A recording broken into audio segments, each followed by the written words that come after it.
Viewer discretion is advised. But will be completely ignored. Spend time with your family? Sure I do. Good.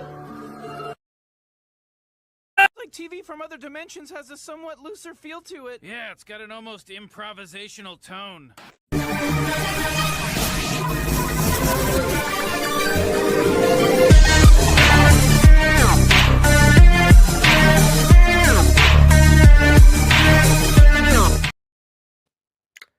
Ladies and gentlemen, do not adjust your TV sets, for it's another Sunday edition of the Wrestling Asylum, starring yours truly, and of course, my co-host, Gunner Moody. Gunner, it's good to see you. What's up, everybody? Now, before we get underway, I just want to make a quick programming announcement. Next Sunday, April 5th, there will be no Wrestling Asylum episode. It is Easter. I have family coming in, so I want you to spend that week next week with your loved ones, enjoying the program. And if you're going to tell me, if you decide to tell me, ain't shit. Well, you ain't shit right back at you. But folks, do me that big favor. Like, share, subscribe, stay notified, Telegram, Baby Mama, Google Plus, your sister's ass, the Pony Express, what can Brown do for you, FedEx, go fuck yourself, and the Postal Service, suck my cock. Also, don't forget, check out the link tree. Make sure that's linktree/Off the Top Ropes podcast. This is where you find the merch. Stay up to date on the Pod Mob. Check out the archives. Find out where we're at. And if you're not down with that, anything else is just too civilized. But folks, make sure. Don't forget W Energy. 10% off with the OTTR Mob promo code. That's W.GG. And don't forget to look fly this spring and summer. 15% off with the promo code Okazi Clothing. They got a lot of fly swag. You might want to look good at the club, the barbecue, or just cruising down the road. Same thing for Habits 365. 15% off with that promo code. And don't forget Swift Energy. Also 10% off. Swift Energy.GG.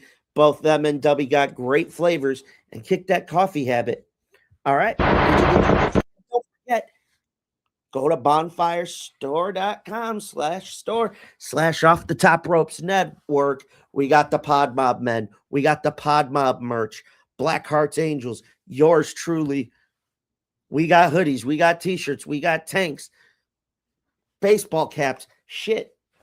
We got old logos, new logos, retro. You know the rap sheet. Hell, we could even have Crocs. Woo! That sounds a little too close to something else, but I digress. If we ever end up with one of those things, ladies, for show. So make sure you check out the merch. Help us keep the lights on. And if you ain't down with that, we got 2 words for you. Anyway, before we get underway, you're probably all wondering, well, wait a minute. Where the hell is Nekro? Well, Nekro has some personal things in life, as we all have from time to time. You all know, as a few weeks ago, I was sicker than shit, so I had to take a week off. Well, Nekro will be joining us in 2 weeks' time because he has other obligations that he must keep committed. And with Easter being next week, I think it's only fair everybody enjoy spending time with your loved ones. But Gunner, to kick things off, there's a lot of talent in the pro wrestling scene in the big time.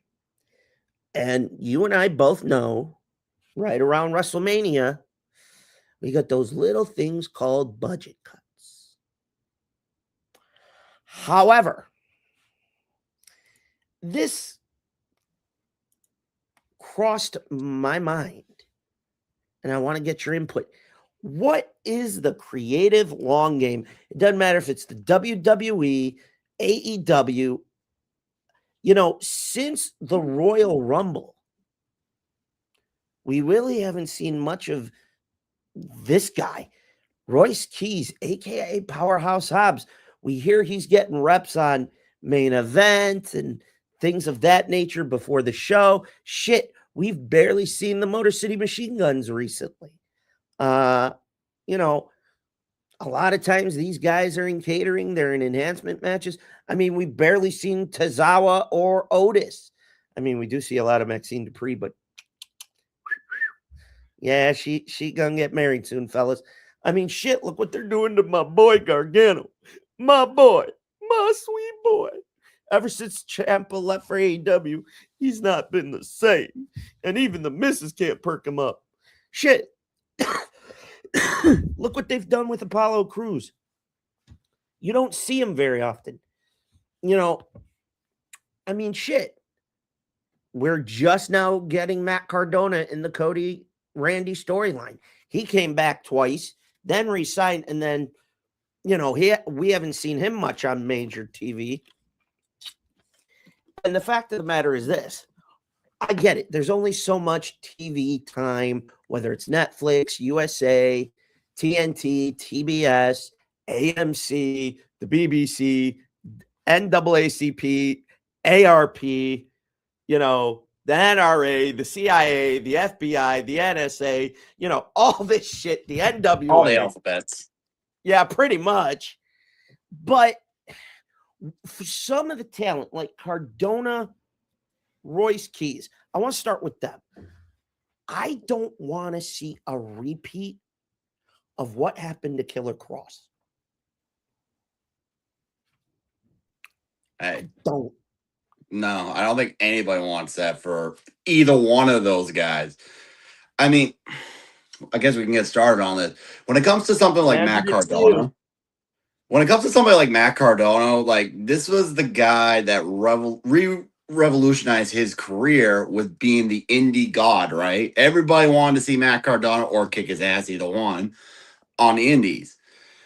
Comes back as this main event talent, and yet you're not really using him. You kind of give him like a jobber match here with Kit Wilson, or you give him a stupid thing here. Now, like you just said, just getting into the Cody Orton story where he probably should have been, you know, in the upper mid card right now.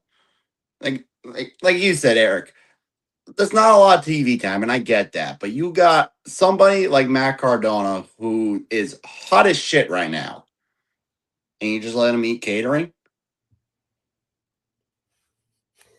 Well,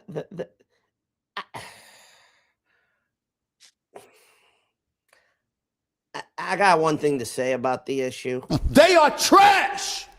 Horrible. I mean, look, Cardona came back hot. I agree. He revitalized his entire fucking career in one shot since he got let go. And he gambled on himself, just like Cody did, just like, I guess you could say, Andrade now. Mm-hmm. You know, they all took that shot to leave WWE, whether they were released or they said, hey, I don't want to sign an extension on my contract. I want to try to do it myself. But it's like, bro, you go ahead. I was gonna say to you, you're in this. Talk to him. It's obviously a lot more different on the indie scenes than it is with the major promotions. So I can't speak on contracts and stuff like that. But yeah, it's wild when you have guys such as Cardona, Cody. Again, I'll put Andrade now because I feel like this run with AEW is doing a lot better than his last run. Sometimes you just got to take that step and bet on yourself to go to the indies. Good morning, Bobby. Go on the indies. Get your, as JR used to say, go learn a new hold. And for some of these guys, they did that. But when you bring them back, we as fans probably expect a little bit more out of them than, like I said, eating catering or main event, which Royce Keys, which we'll get to soon. It's like you got to bring these top talent and use them in some way. You know what I mean? Right. Other than just dumb little, oh look, there's Cardona in the background. Oh look, he's now part with Randy, or what I mean. Thanks, Bobby. I agree with you. I mean, here's the other issue, okay? Is, Tony Khan's just as guilty. Billy Corgan, he has to work with what he works with. AMC for TNA, I concur. But look at what they've done. You signed Killer fucking Cross, who was getting serious. Thanks, Bob. Serious momentum from Lucha Underground as a character. You have him smoke up big with NXT becoming NXT champ. Then you bring him to the roster, slap him with AOP, not once, twice. It tanks. Then let's travel back 1 year ago. Sin City. You're in his home fucking town. You mean to tell me, and this ain't throwing shade or disrespect at Joe Hendry. If he appeared, I'd shit myself. Okay? He's not here. Great opportunity for Joe. Seeing the TNA World Champ, I had no beef with it. Here's the issue. You had a guy for the better part of a fucking year was so pissed, took certain pages out of a certain Voice of the Voices' playbook, and you still let that motherfucker go. Look at him now. Killing it. MLW World Champion. And you mean to tell me the creative team, and we've seen how many it is on Unreal, it ain't 30 or 40 motherfuckers. Thank God Hunter had that brilliant idea to get rid of all that. But now, you mean to tell me, I mean, you lost Road Dogg, so losing Road Dogg? I'm like, what do you say fuck me for? Stephen A., do you got anything you want to... I mean, look at Stephen A. Smith. Even he's going, this motherfucker. Let me tell you something. AEW going to benefit if they get their hands on Road Dogg. He's going to be able to teach some shit. But here's my point. Something has to give. And Royce Keys, we're going to dig into that in this segment momentarily. But you hit it. Andrade, Cody, Cardona, and I've met Cardona, cool ass dude. I'm telling you folks, this is aggravating because you want to sit there and say, oh, we want to create new talent. The old man fell into the WCW mess for a hot minute. Look how that went. You got fresh talent served to you on a silver platter, guys. Use them. Oh, Bobby brings up a good name too. Shotzi Blackheart. Dude, she's killing it on the indies right now. She's absolutely killing it. I just saw her. Who the hell did she just wrestle recently that had a very bloody match? Oh, fuck. I can't think of it, but I know who you're talking about. Yeah, I saw clips of it. It was insane. So, yeah, shout out to Shotzi. She's killing it right now. Oh, yeah. Absolutely killing. I mean, how do I want to put this, Gunner? 10 years ago, what was happening? What was Hunter building? NXT. What was getting white fucking hot? I think it was some 3 letters with NXT, I think. That was part of it, but it wasn't just that. There was a certain individual, a demon king, if you will. I can't put my name on it, but I think it was David. I think his name was David. No, I think it was this guy. The shit disturber known as Finn Balor. He had just left Japan, and his successor was also showing up in WWE in AJ Styles. And AJ Styles' successor,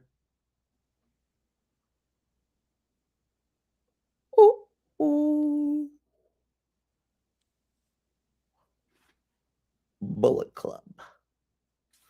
For life. That got hot. And that's going to lead into after the break.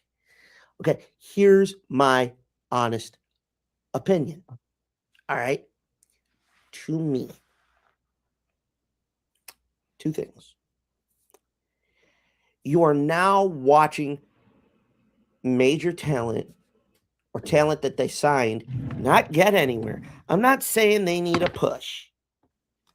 I'm saying you brought them in, you see something, use them. Yeah. Get them on fucking TV. You bring in Royce Keys, FKA Powerhouse Hobbs. You mean to tell me you can't do shit with him right now? Especially, and I'm going to make this a big point with Royce Keys, especially after you heard his interview with Stephanie McMahon on her podcast. If y'all didn't hear that episode, please go give it a listen. Go give it a watch, because I was already a fan of Powerhouse Hobbs, Royce Keys. I became more of a fan of the man now that I knew more of his story, because I only got little snippets with AEW. Hearing his life story and hearing what the trials he's gone through, I've become a major fan of the man of Royce Keys. Right. But that alone also should get him on at least NXT to some degree. How do I want to put this? WWE did something 7 years ago that led to the biggest shot in the crotch since it originally happened in 1995 when Nitro showed up. Lex Luger jumped ship. Who jumped ship that started a whole wave of momentum? Luger. In 95, yes, I'm talking 7 years ago. 7 years ago? Mm-hmm. Remind me. Think of the Shield. Who's not there? Oh, Ambrose or Moxley. Yes. Mox said in his own autobiography, it ain't gonna matter who's in creative. He ain't fucking going back. He'd rather retire in AEW. Get that one. Which I can get on not taking the political side of it. I can also just see Mox. I feel like Mox is in a better spot in AEW because he can do the Moxley hardcore stuff. You know what I mean? Mm-hmm. Versus anything that he could have done in WWE.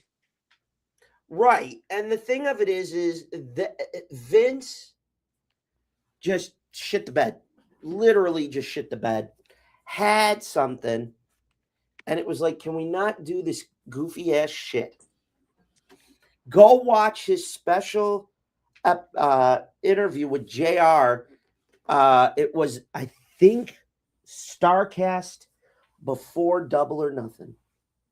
Don't quote me on that. Sounds about right timeline-wise. Yeah.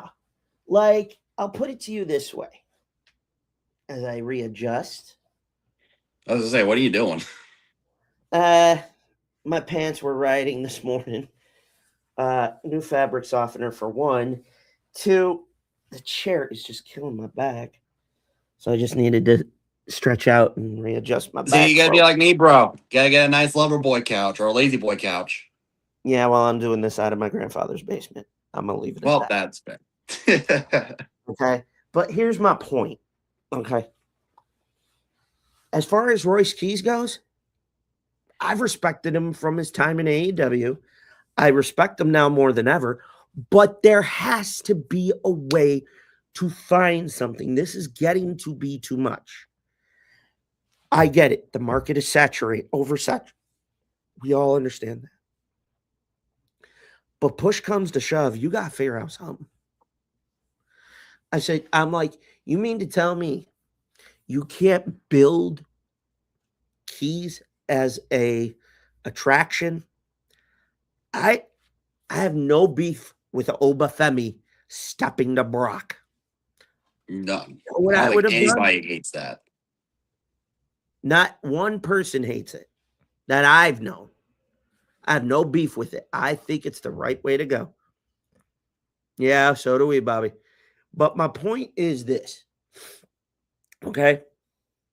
At some point, not too distant future, you got to do something. I mean fast. Because here's the part that nobody's noticing, that nobody realizes. Grass ain't always greener. That's true. Okay? Yes, I get it. You only have so much shit. But here's a news flash. I can't even begin to describe the frustration I have right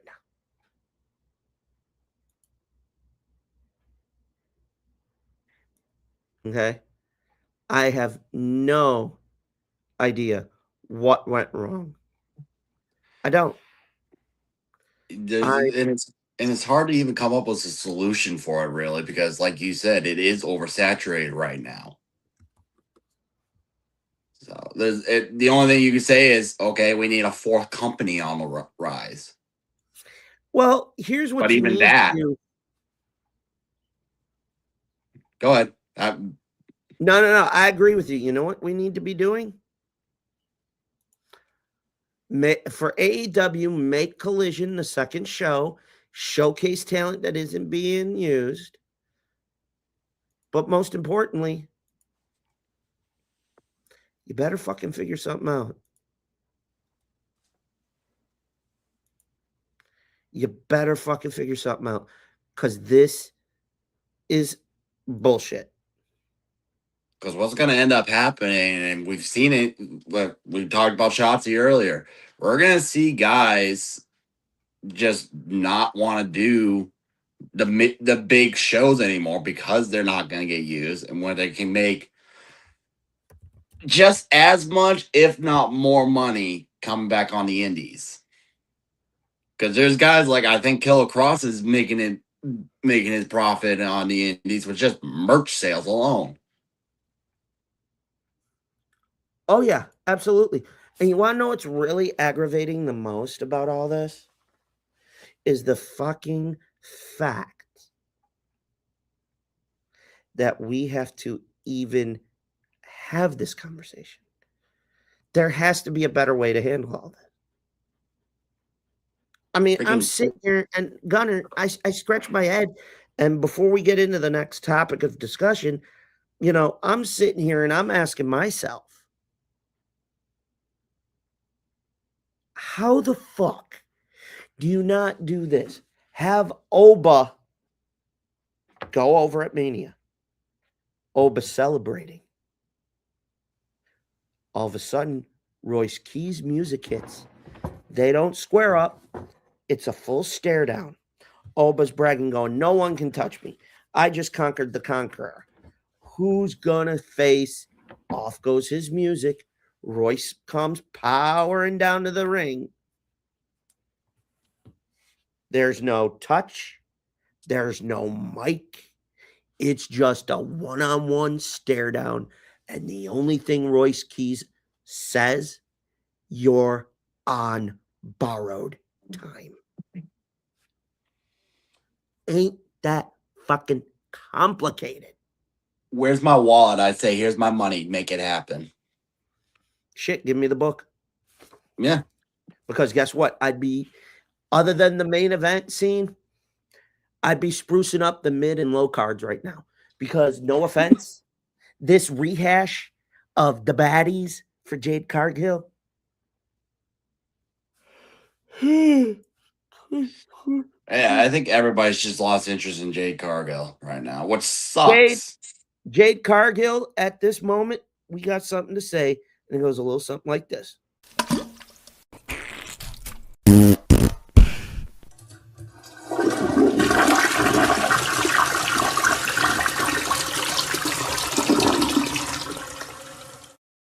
Don't forget to wash your hands. I'll put it to you like this, all right, as we go into some random talk here before our next topic, real quick. I feel like for Jade, Tony Khan knew what he was doing, building her up in terms of make her the female Goldberg, have her get dominant.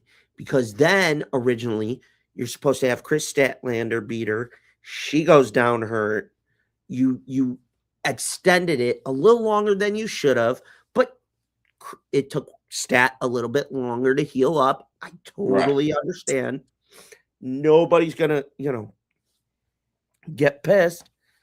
And then she jumps. You should have made her women's champ at least once to see what you were going to get out of it. Because then you could have really pushed it to the test. Problem is you didn't. And now you have somebody. I feel like we're rehashing Nia Jax. I'm not saying that in a negative way, but remember, for Nia Jax, ow my butt, my hole. Thank you to Lana for helping produce that great fucking meme, let alone that damn t-shirt, my hole. That's all I gotta say. And God bless that it's in the holy trinity of weird shit people have yelled out. Yep, so for this belongs to you, Nia. Oh, 44, that's me! Get some cold cuts, get some cold cuts, get some cold cuts.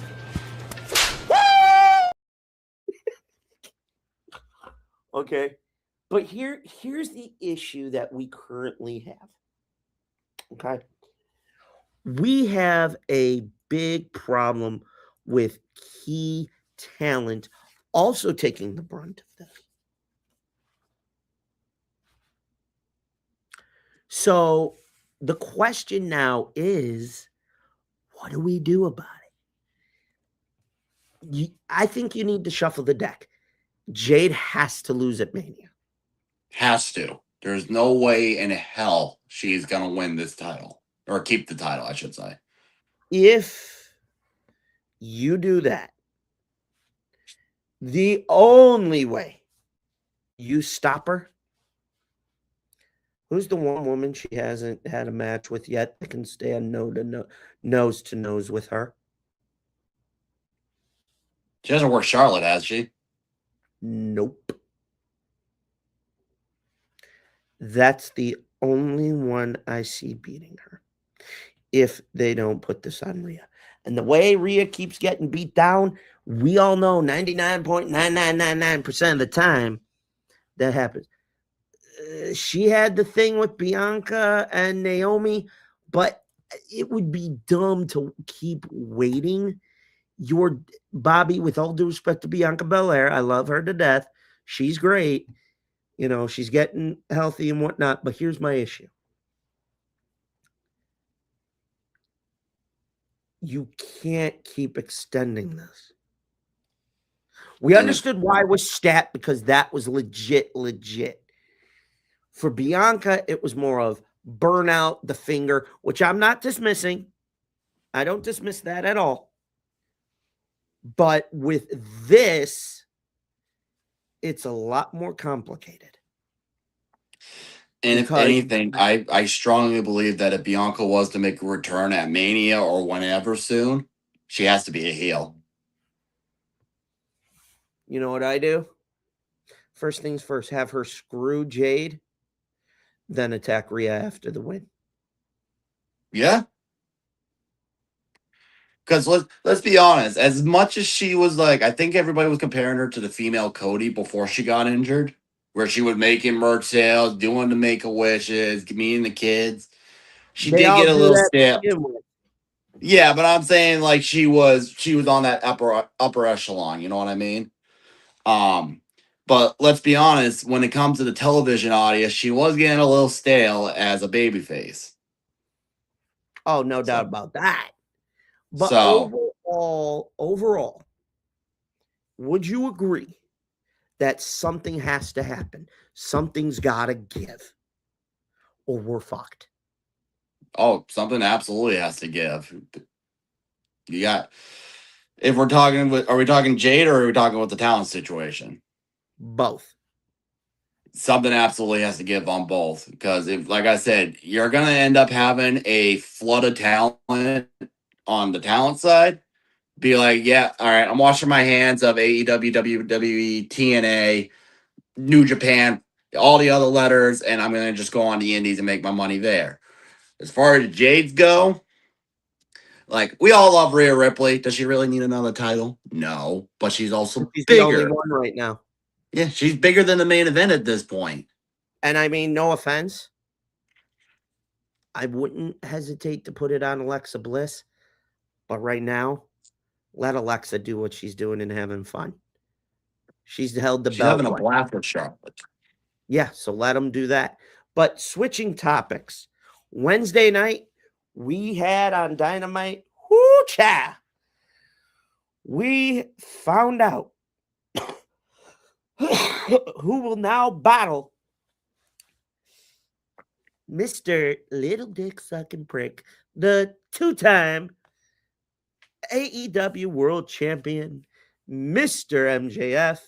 They are going to run it back. But before we do, Wednesday night, Kenny Omega rolled the dice and risked it, putting his EVP status up for grabs when he did battle with none other than Swerve Strickland. And I got to say, within the first 25-30 minutes for this match, woo-wee, we are going to get a repeat of this 3 years ago. It was MJF and Kenny. MJF in his inaugural title run as world champion. These two men battled it out. And MJF not only earned Kenny's respect, he earned his endorsement too. They threw everything on Collision at each other. I'm amazed I didn't see the kitchen sink. Jesus H. Christ. But they're going to run it back one more time. These two men are going to go toe-to-toe and throw everything out the window that you think you know. As far as Swerve and Kenny went on Wednesday, Swerve was able to counter One Winged Angel, kick out of everything Kenny threw. It took Kenny multiple times. And as you can see here, MJF has earned Kenny's respect in and out of the ring. So if anything, this has been brewing for 3 years. MJF doing his thing with the baby, Kenny almost dying from diverticulitis, all those different things. This coming 2 weeks, Dynasty, Kenny's going to roll the dice again and step up against the champion. It's been 3 years come this October. And what is next for Swerve Strickland? Is he going to screw Kenny? Is he going to get involved? Is this going to lead to a 3-way match? And remember, a couple of weeks ago, it led to something else.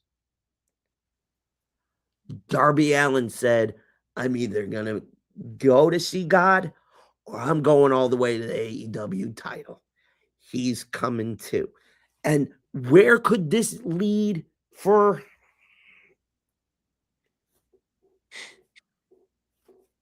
I mean, All In is in Wembley. I'm just saying. And last week we discussed it. Ospreay's heading for the Death Riders. Do I think he comes out on top? I think so. But I got to ask you, now that they're going to run it back with MJF and Kenny, where does Swerve go from here? But more importantly than anything, where does this lead? Does this lead to All Out? Does this lead to something else? Well, Gunner, floor is yours, brother. definitely trying to think on that. Kind of hard to say where the future lies for where this would go, but I would definitely say that Swerve is going to get involved in some way, shape, or form in this match when it comes to MJF and Omega. Some way, shape, or form. I don't know if it's going to be he's attacking MJF or siding with MJF or he's going to attack Omega. Either way, Swerve's going to get involved without a doubt. If I had to go timeline wise, I think it's going to go past All Out. If I had to put my little Booker hat on, I would put this whole thing a little bit further so that way Ospreay can start to get more and more involved. Yeah, and all these fans that, think they understand it. I mean, Jesus Christ, it's like talking to a brick fucking wall. A lot of times it is. The creative process can be very difficult. I'm sure you've encountered that. Many a time. See, now, I would have not had a problem seeing this, too. I wouldn't have mind seeing that. Those two have chemistry like, oh, my God. But I also think it was a good idea to run it back with Kenny. But if you do, and you put the belt on him again, we have a problem. It's not that we're not building new talent. We're seeing new talent in the women's. We're seeing new talent in the men's. We have a problem. If that leads to All In, again, do we go babyface versus babyface? Like, I don't know, SummerSlam 98, Austin and Undertaker? Or who turns heel? I don't think it would be a question of who turns heel. It would be who's the more aggressive out of the two. They both can be. They both can be super aggressive, but I don't think either one of them would be turning heel in that match. If anything, if I had to put a finger on who would be the more aggressive one, I would say it would probably be Ospreay, just because it's Ospreay and we all know how he works. Yeah, but then again, it would be very difficult, because then if that happens and you turn to Kenny instead, who becomes the babyface in all this, other than Darby? Because at some point, Darby's going to get his hands on the world title. I'm honestly shocked he hasn't already gotten the world title. If he hadn't have done Mount Everest, I think it would have been him at All in Texas. Okay. That's just my honest opinion. I think it would have been him. I could agree to that, but also climbing Mount Everest, God, dude, that guy's got more balls than I do. I mean, shit. I think Haley Cameron and Anna Jay had something.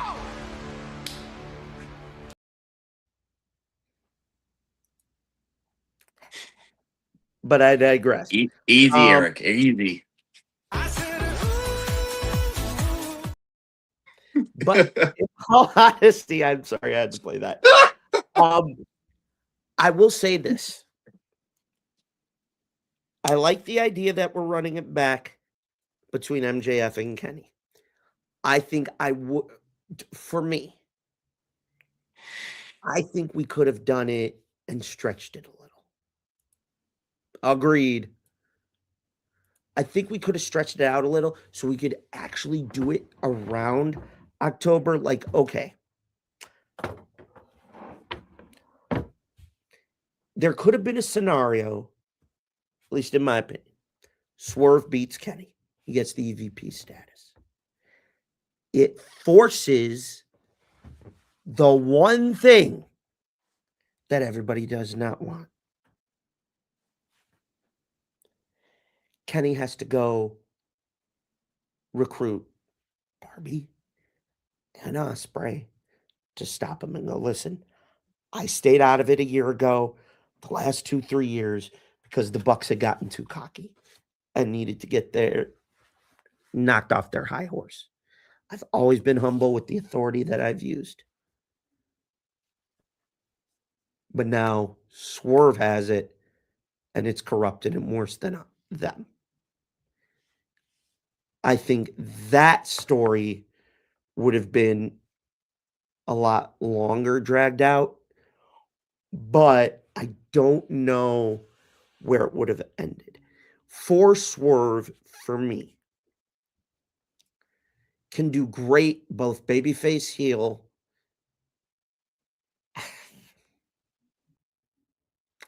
I'll say this. I was shocked he didn't interfere between Max and Hangman. That blew my mind.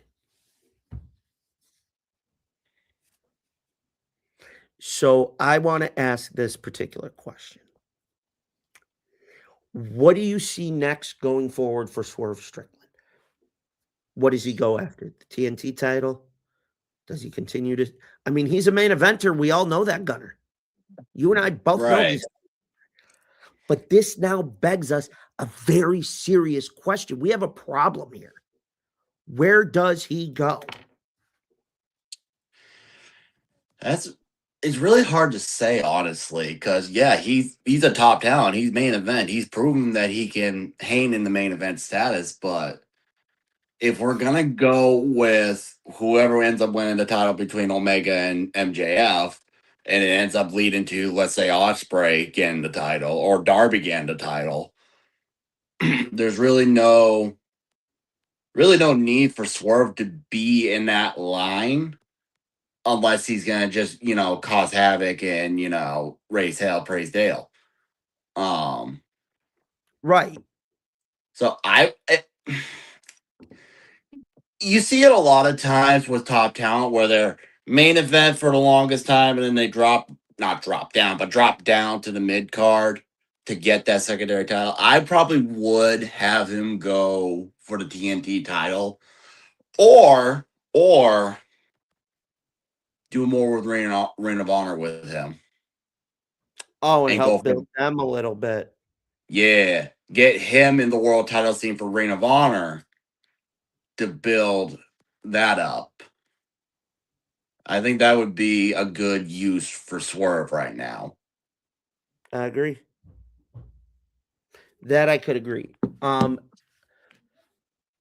Overall, it's going to be interesting to see in the weeks ahead. Time will tell. But that being said, you know what time it is. We're going to take a quick commercial break, go to the bathroom, get your libations, get your snacks. Second half of the program, we're going to dive into one thing. Oh, that would be great. Well, with the announcement that Josh Alexander has to have surgery that was announced over the weekend for their show, guess what?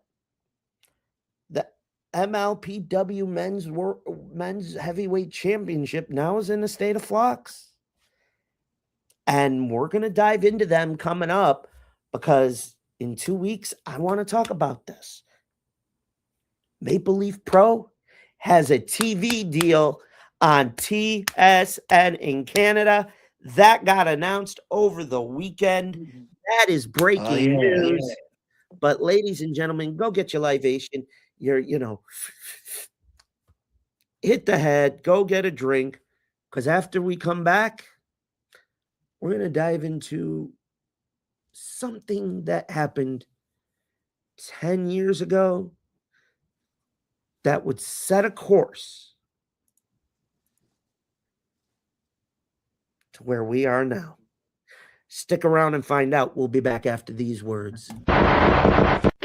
Bob Boys is one mission, referring through the stories, hottest hits and boldest takes. No holds barred, no punches pulled. This is Black Hawks Angels.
we're here. Fast moving hits, no room for fear. If it's happening in wrestling, we're bringing it here. Black hearts, angels, all eyes on us. Lights flash bright when we step up from the ring to the mic. We run this fight. Wrestling's our mission, we're locked in tight. Champions, rebels, icons, and outlaws. If it happens in wrestling, we're breaking it down. It's Black Hearts Angels.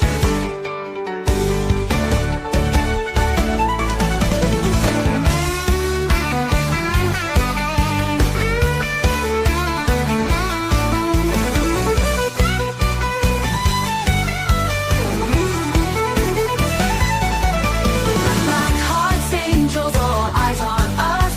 Lights flash bright when we step up from the ring to the mic. TV from other dimensions has a somewhat looser feel to it. Yeah, it's got an almost improvisational tone.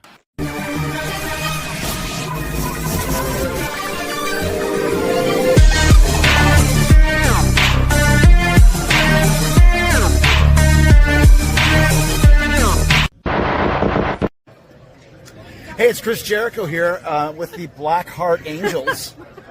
And this week, what's your Oh name? my God, Andrea Andrea and Stacy. Stacy are going to talk about their experiences here at the Rhode Island Comic Con meeting me. So you could say that the Black Heart Angels just made the list. Bye. That's awesome. Bob Boys is one mission, wrestling's biggest stories, hottest hits and boldest takes. No holds barred, no punches pulled. This is Black Hearts Angels. On the chase, on the call, breaking down it all. Spotlights hot, no time to stall. Char Lady B, Pinky got the fire. Stacy and Andrea take it even higher. We see the action, we know the game. Telling the truth, calling the names. Legends rise and stories unfold. Champions crowned, fearless and bold. Black hearts, angels, all eyes on us. Lights flash bright when we step up from the ring to the mic. We run this fight. Wrestling's our mission, we're locked in tight.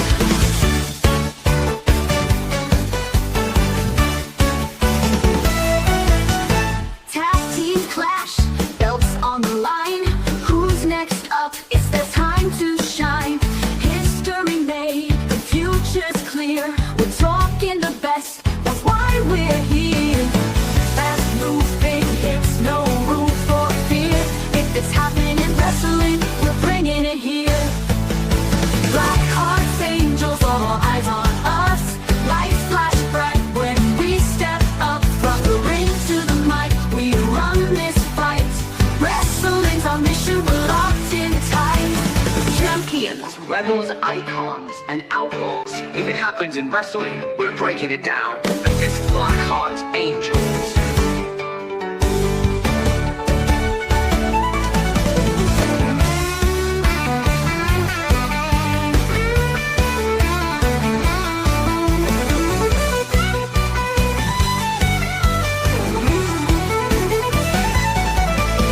Black hearts, angels, all eyes on us.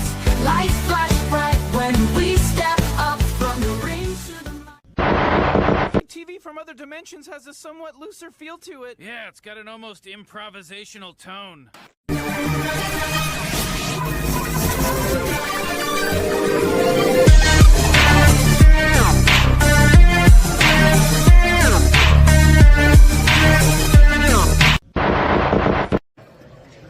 Hey, it's Chris. And we are back. Sorry for the delay. I had to take care of another piece of business that needed to be situated. But Oh, nothing major. You know how it goes. But today we're going to take a trip back 10 years ago. And Gunner, you know, NXT was gaining way much more momentum. New Japan was doing the same. But it was shortly after WrestleMania 32, excuse me a minute, I gotta make sure somebody ain't fucking around here, because even though you see me without the makeup, this is still my abode, and people always fucking with shit. 1 second. Hey! Who the hell said you could touch my shit, you sumbitch? You're all gonna see me in makeup at some point in the not too distant future. Just be aware of that. Anyway. Oh. So here's the situation. There was the grandson of a plumber who got given the same fucking shtick as his brother and just became miserable. And well, to analyze this, 10 years ago, the American Nightmare was born. Cody Rhodes would leave the WWE and eventually join Bullet Club. As we all know, Cody Rhodes eventually became Stardust. And truth be told, Stardust was kind of trash. Sucked. Wasn't Cody. But eventually, towards the end of 2016, he had found the American Nightmare. His father was the Dream. He became the Nightmare. And while he was members of Bullet Club, he coined the "fuck the revival" phrase. He did a lot of funny shit.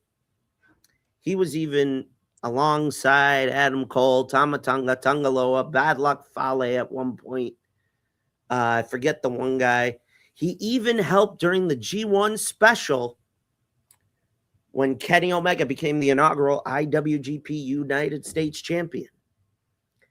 Shit, he went on to become Cody 2 belts and hold the NWA championship after he defeated Nick Aldis at All In and cut the most passionate promo. But it would be New Year's Day. The game changed 2019. All Elite Wrestling was born alongside Kenny and the Bucks and Tony Khan.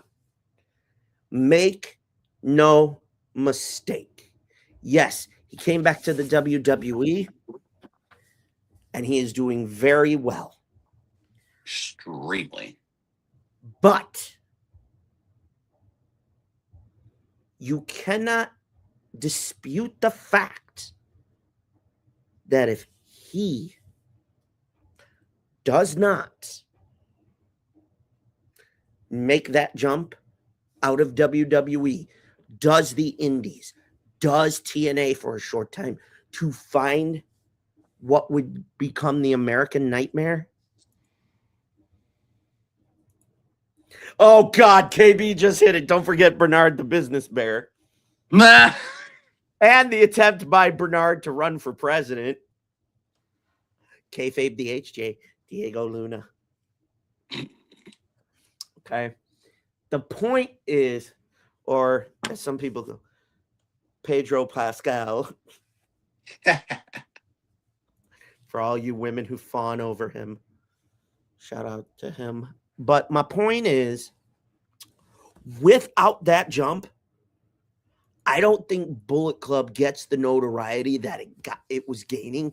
I think it hits that wall because, yes, they were getting noticed because of Ring of Honor. We had Marty Scurll show up. He kicks out Adam Cole because he was going to NXT. We have Cody Rhodes show up.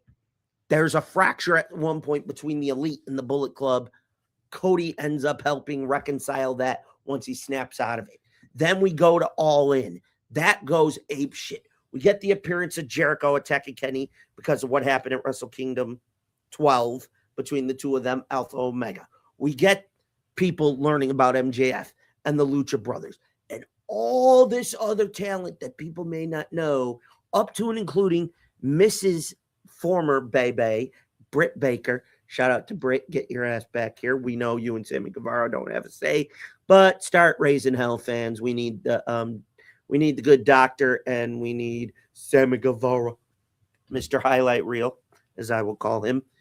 To be true, if Cody doesn't do that, They don't get the Hot Topic deal. The YouTube channel doesn't go through the roof. New Japan doesn't start a streaming platform.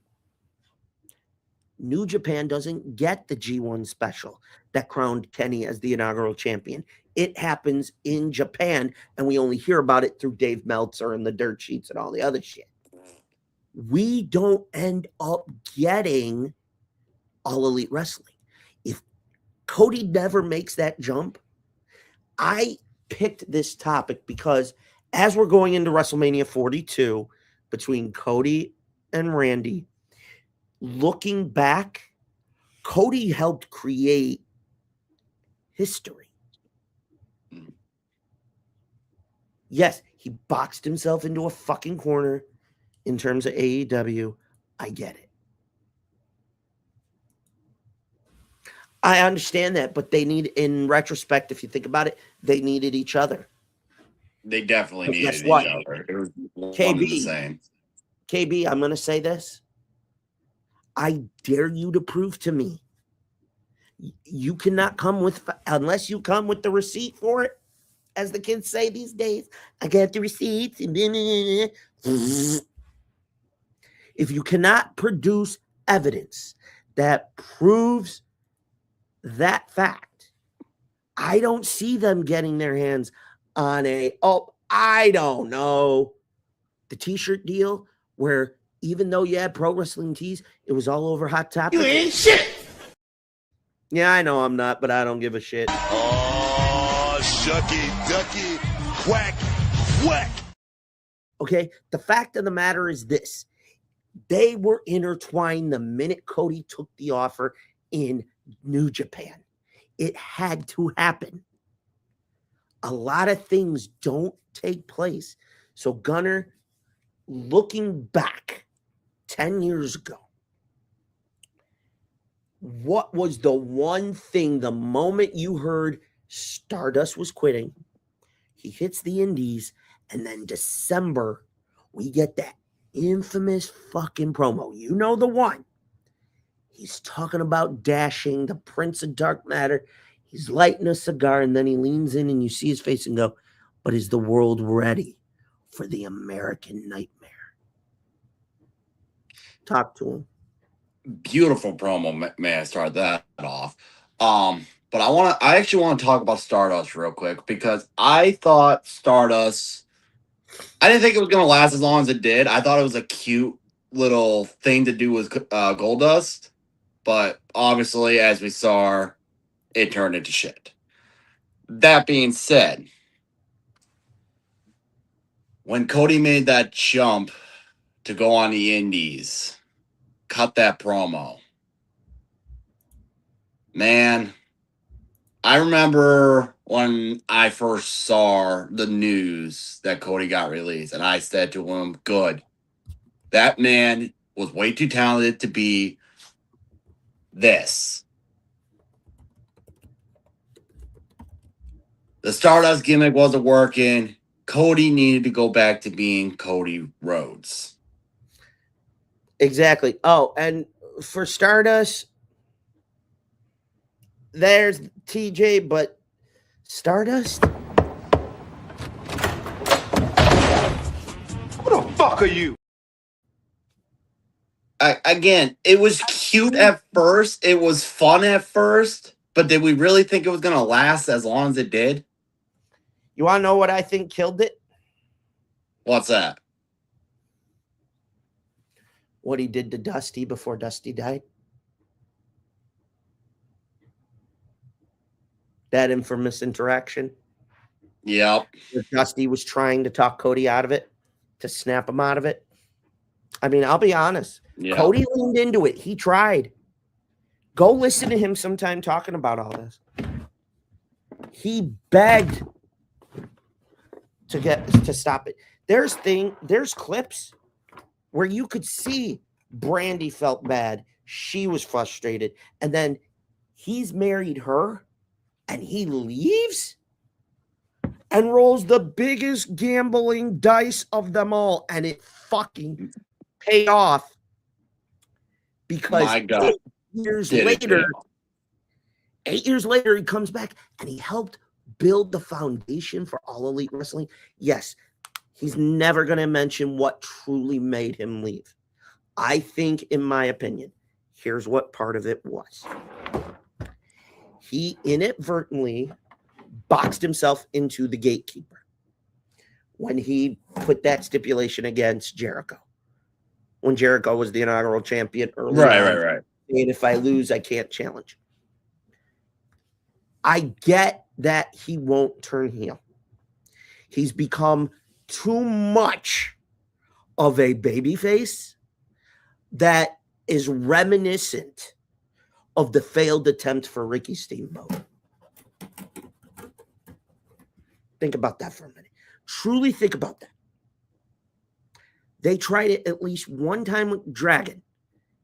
It flopped. Like, I think it was a week or 2 weeks, some shit like that. It wasn't going to survive. I think creative looked at it and went, fuck this. Go be a babyface. We don't give a shit. Okay? The fact of the matter is, Cody has boxed himself exactly, privately, and KB is right. Before Dusty passed, he said, go make it on your own. Get out of here. God bless Dusty, man. Could you imagine this for a minute? Cody leaves. Dusty's still alive. Everything else plays out the way it's meant to. Cody comes back at 38, and then 2 years ago at Mania 40, when he beats Roman, before he even gives it to his mother, he looks right at Dusty, goes, you remember, points at the turnbuckle and goes, go hoist that son of a bitch. I did this for me, but for you. And you know what would have happened if that was the case? If this fantasy every single one of us would have had tears in our eyes, crying our little hearts out for that. Oh my God. Alone. Even people who were our big heel fans would have been tearing up because it was like, Dusty got the ultimate fuck you. Dusty got it. Dusty got to give Vince Sr. and Vince Jr. the finger and go, you did this with me and Billy Graham. My kid just said, fuck you. Watch what I do. Didn't just help build his own company, but came back here to finish something he had begun to go, fuck you, fuck you, fuck you, fuck you. Ooh. I don't know. I really don't. I know everybody wants him to turn heel, but I don't want Cody as the heel. I really don't. I'll be honest. I don't think it's a great idea. You don't have the babyface necessary. Can't do it to CM Punk. That'd be too fucking blatantly obvious. That's way too obvious. That's part one. You want to know what part two is? Hit me. Part two is, if you're going to do it, you do it in a way that nobody sees coming. Here's what I book. Find a good babyface. Let's shit. Let's talk about Ricky Saints just because they know each other. Okay, so Ricky Saints, we've got him babyface. Here's a scenario. Ricky celebrating some big win, whatever. In jumps this masked guy. Hits the crossroads. So we all fucking know it's him. But when he takes it off, he ain't blonde. Just like he showed up to take business with Brody Lee, dark-haired Cody. Still the American Nightmare, but we use that red and black look to the logo. Black and silver logo wreathed in red flame or whatever color you want. That would also be obvious. Because then if that's the case, we all know if this individual gets cleared, you know what comes next. We all do. Trust me. Trust me when I say this. If you turn on Sammy, if this individual gets cleared, mark my fucking words. You will hear fight Owens fight. I guarantee fucking it if he gets cleared. But please get clear. We need Kevin Owens back desperately. There is one other, and I really fucking hate that I'm even pitching this.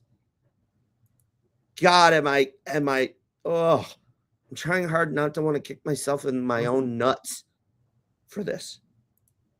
I really am. There is one other that you could have him turn on. Who's but that? You're all not going to like it. You sure you're ready to hear who I'm thinking? I'm ready. I don't know if they are. Ron Killings. Oh, that would be a major sting right there, and that would definitely get Cody over. Put him in the heel. That would put him in heel mode. I don't want it. I want the heel promos. Like weeks ago when he said this would be a you-know-what measuring contest and I didn't earn the nickname Raheem for nothing. I'm like clapping. I'm laughing. I'm going, wait a minute. I'm like, the minute I heard that, I'm like. I'm talking about! That's why he's the MVP! That's why he's the GOAT! The GOAT! I mean, I almost pissed myself laughing at that comment. I'm going, this motherfucker just. I didn't. Yeah, he did. He did. It was great. But I don't want that. I want the heel promos that Cody cut that he's capable of. He's boxed himself too much into a nasty fucking corner.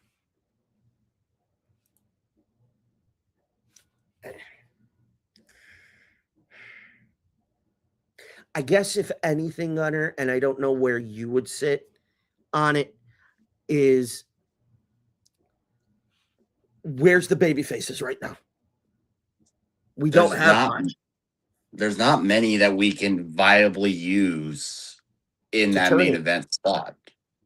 Right, and there's not that many to turn them. Right. Like you look at the landscape of the WWE. I can't think of anybody that's like, okay, if Cody was heel, I really like to see him against this guy. Or this guy beat up a heel Cody. There's not many people I can go. Okay, maybe Oba. Just because it's Oba Femi. But even that's like, I don't. That's, you know what I mean? Really pushing. Fuck. This is why it's hard to see a world right now with Cody Rhodes as a heel. I mean, no. There, and you're right. There isn't. Fuck. Wait a minute. And look at it this way. With the John Cena retirement tour, we got that endorsement. Cody Rhodes is now basically this generation Cena. Like, What's this? KB's right. All the good baby faces are in the Right. mid card except for Oba. There is another solution to turn him heel other than the fact that we would obviously have him turn on Cardona, but that ain't never going to fucking happen. That's a that's a hard fuck you. I ain't doing it. There's no logic. Although there is a other way. Nah, that would maybe that would be obvious. I don't know. What you thinking? Well,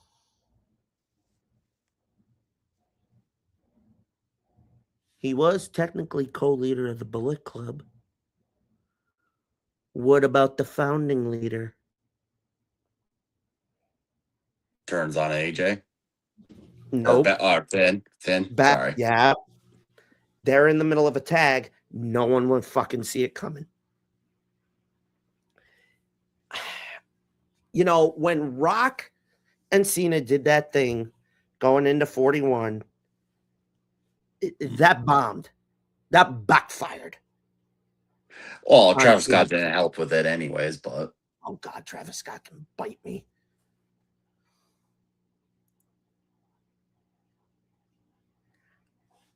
That's why this is so difficult, KB. We know if that happens, Cody's in deep sick shit. Creatively. Yeah. It's like he said, it's definitely a gift and a curse. It's a gift because it puts the stamp. It's a curse because now we haven't seen Cody heel. Like, Cody came in Bullet Club as a heel. We got the revival, the whole inner turmoil within Bullet Club, all that shit. The thing for me that started turning around was the reconciling with the Elite. All in with him shocking everybody and winning the very same belt Dusty won against Nick Aldis. Oh! Fuck. We didn't even think about Nick Aldis. Remember, they're 1-1. Rubber match. There has not been a rubber match. There has not been a rubber match. Cody beat him at All In. Cody lost to him at NWA 70.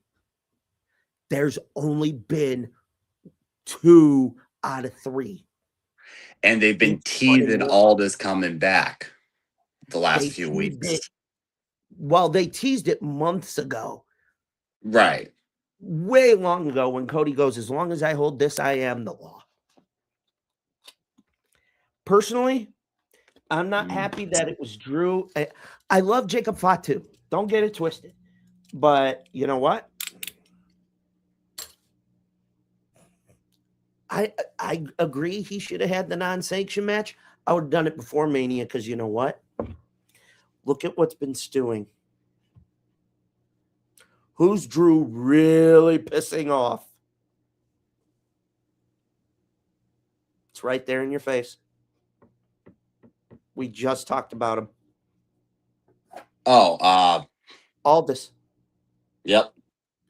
So how apropos and fitting would it be to have Aldis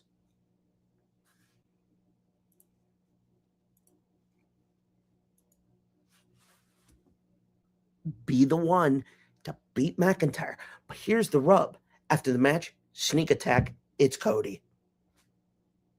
And do the whole thing. I would do what you had suggested earlier with the whole face reveal, the black hair. Mm-hmm. But think about that for a minute. But this, again, like we just said, to close out, analyze this. This is a catch-22. We are in a no-win situation right now. We are in a situation where Cody's got the blessing, but he's damned if he does.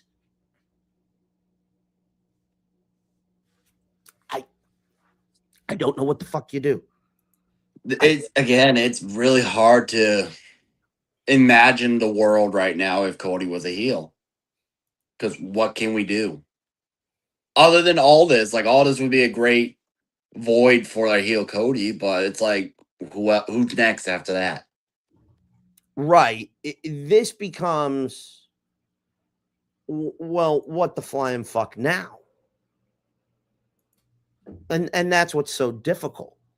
Like we could Vince Russo this shit all we want, but then yeah, it's gonna be what's next.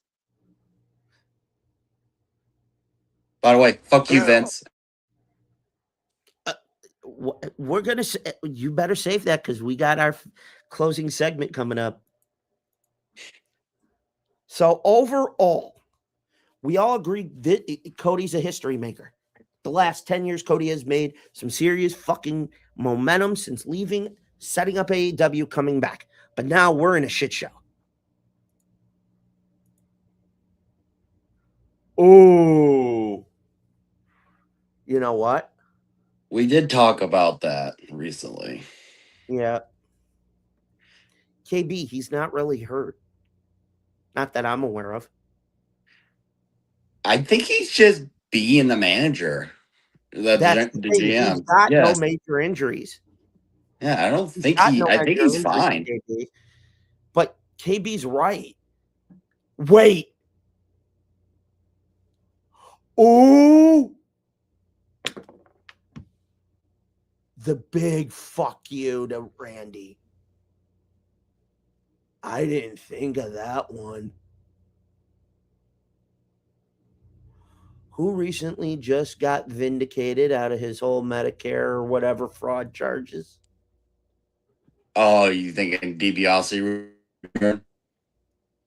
Mm-hmm. What group did those three men form in 09? I think it was something called the Legacy. Uh-huh. I think that's what it was. You know? Yes. What better fuck you to Randy than for Cody to call him for backup? Calls in Ricky Saints too, because I think I know who Randy has been on the phone with lately. What do you think? Don't fuck with the final boss. You think him? Interesting. Think about it. If you're really going to keep Cody babyface, there's only one solution. There's only one way. The Viper and the Brahma Bull together. That's interesting. Yep. I have a solution to that problem, but you're not going to all like it. It would have to take one full year with a semi-Cody heel turn. Cody would have to be a tweener. And I don't like that.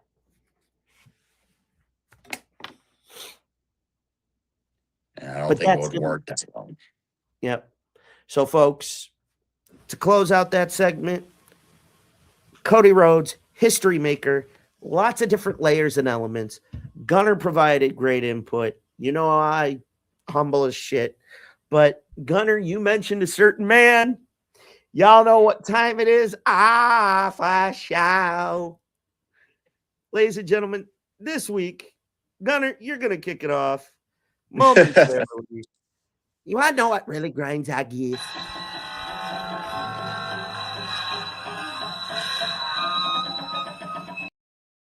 Gunner, take it away. Well, yeah, I mentioned him. I don't know. I don't pay attention to him, so I don't know if he's been saying a lot, but I just got a problem with Vince Russo and Dave Meltzer for that matter, too. Their opinions don't matter anymore. When you got Vince Russo who thinks he claims to have done Austin 316. No, you didn't. Stone Cold came up with that idea on his own. Fuck you, Vince. Shut the fuck up.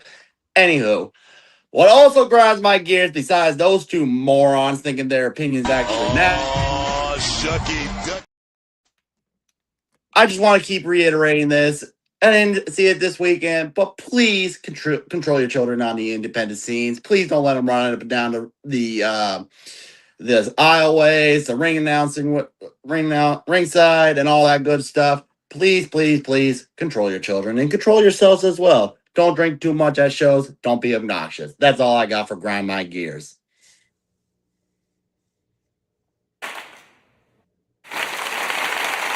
On to you, big boy.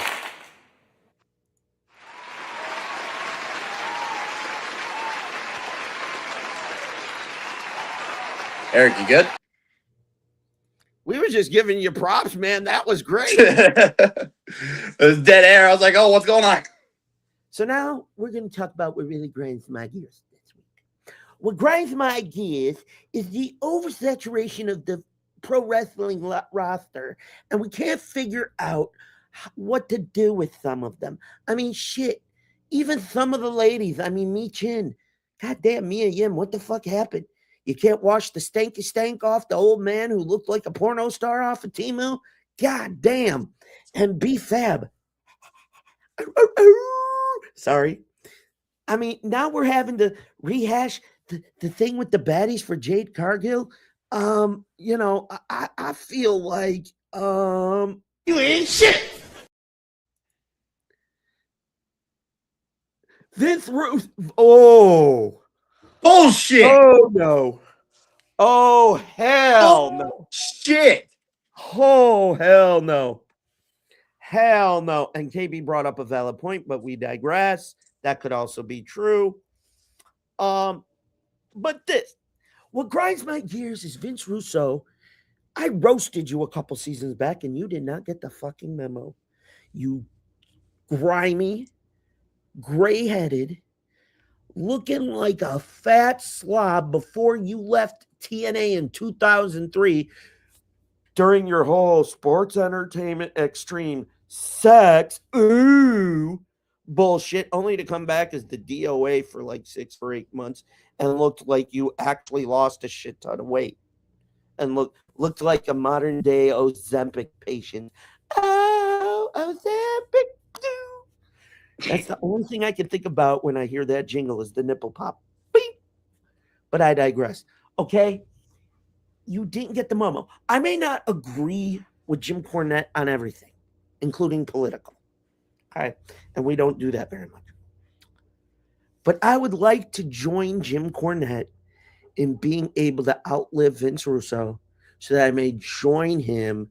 So while Cornette takes a piss on Russo's grave, I'm going to dump a big shit on his grave.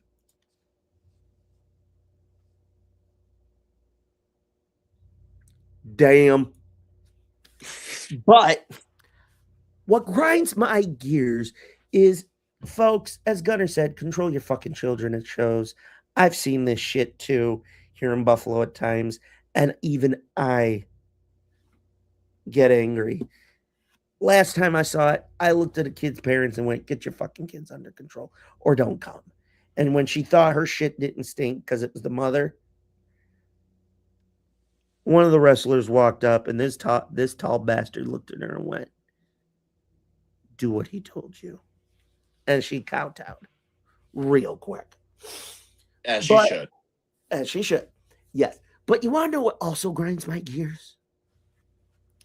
What grinds my gears is the fact that we have so many promotions and promoters just don't know what to do with certain new talent.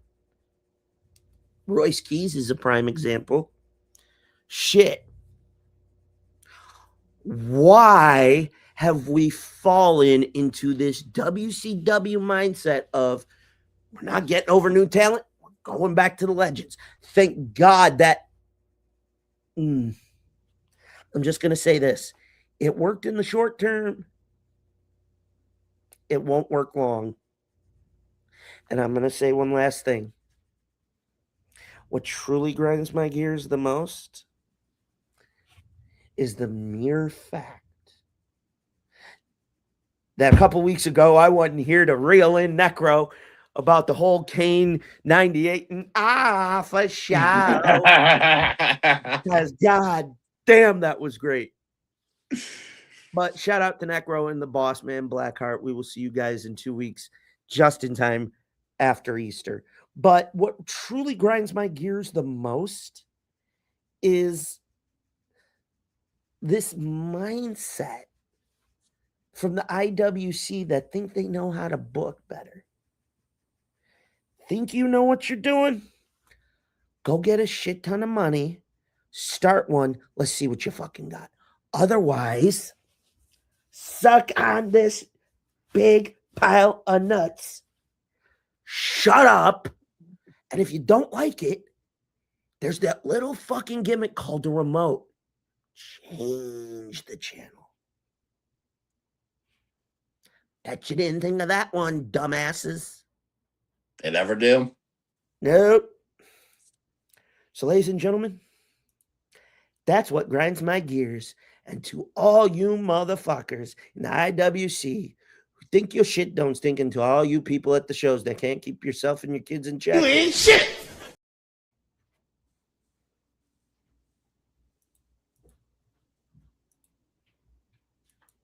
Pretty much.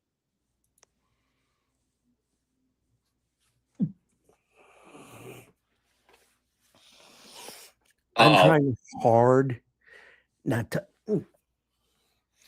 spaz on that one, because that drove me nuts. Easy, buddy. Easy. That drove me nuts. The fact that Russo has the audacity to say he didn't involved in the downfall. Oh.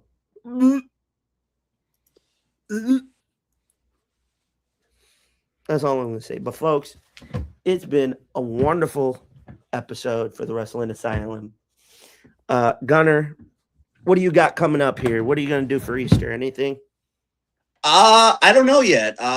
We're trying to figure out what the plans is. We usually go to this little restaurant down in Rhode Island. I don't know if that's going to happen this year or not. Shout out to Rice Chicken Farm. If y'all ever want to go for a nice fancy dinner that's got unlimited chicken, pasta, all that, all freshly made, go check them out. Tell them Gunner sent you. Nice. Tell them where to find you and what you got coming up in terms of wrestling appearances. All right. I think I got a rare off weekend this weekend, so I don't think I'm at a show. But you can find me on Facebook at Gunner Moody. You can find me on Instagram at redneck_Moody24. As of right now, like I said, I don't think I got anything going on this weekend, but come see me at Lucky Pro Wrestling on April 10th to make my first title defense for the LPW tag team titles. Vern's injured, as I've mentioned a couple weeks ago, so I don't know what's going on with that. So come and see what happens. Well, you know where to find me. I'm always around. I'm always creating anarchy. But one thing is certain. You know, you never know what pro wrestling is going to give you. Like I said, ladies and gentlemen, next week there will not be a show. It's Easter, so make sure you don't forget, like, share, subscribe, stay notified. Check out the link tree. Check out our merch store. Heck, yeah. Bleh. Bleh. Never been, never will. What do you say fuck me for? Yeah, no. Don't go to Golden Corral for Easter. Yeah, thank God there's no more of those here in Buffalo. We had the one. It tanked. They closed it because, well, I don't even think I got one anywhere near me. I don't think there's one in 5 towns around me. The closest one is in Erie, PA. And I guess that one does well because they keep it clean. The one here ended up getting closed, and they had to fumigate it because of, well, let's just say the French fries had a unique flavor. We're just going to leave it at that. Gross. I'm good. Yeah, same. Anyway, folks, in 2 weeks' time, we will be back. Nick will be back. Gunner and I will be back. Will Shiz be back? We don't know. You got to wait and find out. But enjoy Easter next week. Today is Palm Sunday. Go get your palms if you haven't already. Go enjoy the week. We'll see you in 2 weeks. But, you know, before we get out of here. Oh, yeah, like a pony. I'm a pony.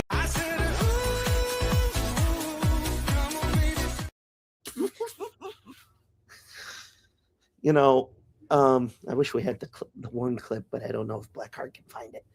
Overall, to me, this is going to be interesting to see what goes into Mania. But, folks, I'm glad you had fun. It's good to see everybody tuning in. Make sure you don't forget to check out the Pod Mob Men. If you missed the show Friday, don't forget to check the ladies at Blackheart's Angels if you missed it yesterday. It's up on the replay list and in the archives. Shout out to my boy Mitch and everybody at Hardcore Sports. Keep killing it every single day with the various content you guys are going. We're in baseball season mode now, so expect a lot more baseball getting talked about on the network. Y'all know what we do here at the OTTR network. Don't forget, check out my boy Gunner and his upcoming appearances after the Easter holiday. Don't forget. Oh, and a special program note. May 10th, there will not be a show. That is Mother's Day. And our season finale will either be on May 17th, or we're going to have a very special season finale episode May 24th, where we're going to dive into our predictions for Double or Nothing, and that's going to be a 2-part program. And we might even throw in our favorite clips of the season, which will include for show. If that's not included, there's a problem. Oh no! If I know Blackheart and I on the same wavelength mentally on that, trust me, it gonna be in. But folks, for Gunner, for myself, the Wrestling Asylum, well, Hey, Clavis! Wake up! The show's over. Oh, yeah! Kick it! it is over. Gunner, it is always good to see you. I will You as well, see my you in friend. 2 weeks.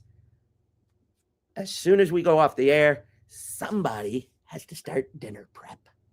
Because, well, yours truly has a couple little errands to run.